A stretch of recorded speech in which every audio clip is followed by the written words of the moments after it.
नमस्कार, KP express में आपका स्वागत है। मैं हूं आयुषी विजयवर्गीय आपके साथ। तो चलिए देखते हैं देश और दुनिया की तमाम ताजा खबरें फटाफट अंदाज। हमास इजराइल युद्ध के बीच प्रधानमंत्री मोदी ने पीएम नेतन्याहू से बात की, कहा मुश्किल घड़ी में हम साथ। हमने हमास की मदद नहीं की लेकिन पूरा समर्थन इजराइल युद्ध के बीच ईरान का बयान। संजय सिंह की 13 अक्टूबर तक ईडी रिमांड बढ़ी। ईडी ने कोर्ट से कहा संजय सिंह सवालों का ठीक से नहीं दे रहे जवाब, बढ़ाई जाए रिमांड। तो वहीं आप नेता के वकील ने कहा कि कस्टडी में रखने की कोई वजह नहीं। जो बीजेपी के खिलाफ बोलेगा उसके घर ईडी का मेहमान आएगा। बीजेपी पर निशाना साधते हुए बोले आप सांसद राघव चड्ढा।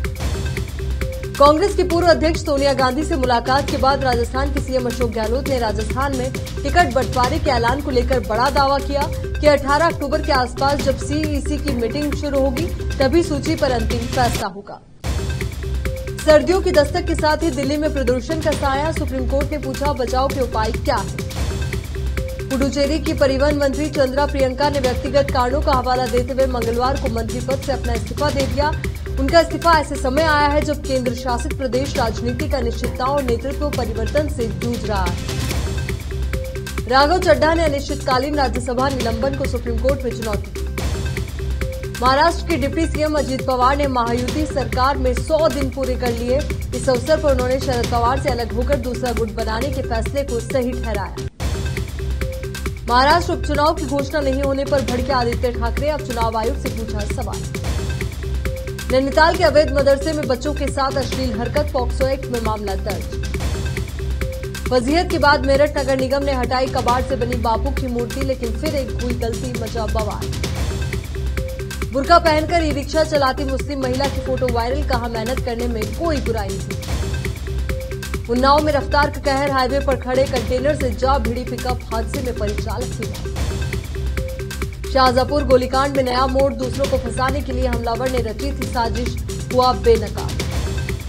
मयूर ग्रुप पर इनकम टैक्स के छापे में शामिल एक अधिकारी ने बताया कि 5 दिन की जांच में 400 करोड़ रुपए की आय पर करीब 100 करोड़ रुपए की टैक्स चोरी का पता चला। जिस कैप्सूल में बैठकर एस्ट्रोनॉट्स करेंगे अंतरिक्ष यात्रा, इसरो जल्द करेगा वो abort mission.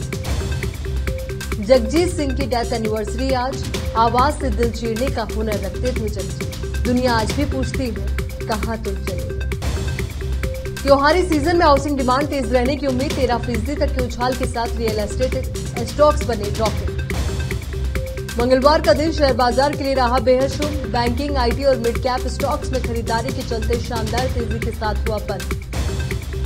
Hurun India rich list में मुकेश अंबानी का दबदबा, गौतम अडानी को पछाड़कर हासिल किया मुकाम। खपत में तेज उछाल के चलते आईएमएफ ने बढ़ाया भारत के विकास दर का अनुमान, 6.1% से बढ़ाकर 6.3% किया जीडीपी का लक्ष्य। कौन बनेगा करोड़पति सीजन 15 में अमिताभ बच्चन ने कंटेस्टेंट से मांगा गिफ्ट और ये गिफ्ट था फिश टैंक, और उन्होंने कहा कि घरवाले बहुत खुश हो जाएंगे क्योंकि मैं लंबे अरसे से ऐसी बात कहना। टाइगर 3 में कैटरीना कैफ का फिल्म से पहले लुक आया सामने, हाथ में बंदूक लिए नजर आई जोया। मिशन रानीगंज के फ्लॉप होने पर अक्षय कुमार का रिएक्शन आया सामने, बोले अब तक 150 फिल्में कर चुका हूं, ये मेरी बेस्ट फिल्म। केपी एक्सप्रेस में फिलहाल के लिए इतना ही। देश और दुनिया से जुड़ी तमाम ताजा खबरों के लिए आप बने रहिए केपी न्यूज 24/7 के साथ। धन्यवाद।